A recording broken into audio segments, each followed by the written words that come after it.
नाम अरशद महमूद है। आज आप मेरी आँख खराब है ते कोई शय नहीं दसदी। पैसे कोल कोल नहीं, चलो बंदा इलाज करा लगो जी। एक मेरा पुत्र है जी, वो मजदूरी करता है, वो भी दिहाड़ी लगी कभी ना लगी।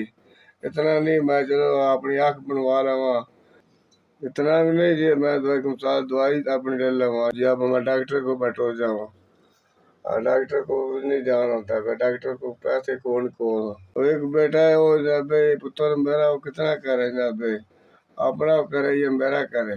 चलो को पैसे हो तो बंदा चलो दवाई दारू अपना जा कर लेंदा ते कोनी कोल शय ते इस बात घर बैठे चुप करके। हाँ जी दुआ अल्लाह ताला चौखा देवे दुआना, अल्लाह ताला ताला हबीब दाड़े ते करम करे। सोना मालिक जिन्हें मेरी इमदाद की है, अल्लाह ताला तुम्हें चौखा चौखा देवे जी। हजूर पाक के रब दा चौखा देवे। और दुआडा गले जेड़ा 5000 रुपया मैं पहुंच गया, अल्लाह ताला तुम्हें चौखा देवे, अल्लाह ताला दा हबीब दाड़े ते करम करे जे। ते मैं दुआ ही करना थोड़े वास्ते, अल्लाह ताला तुहानू बेना रंग लावे जे।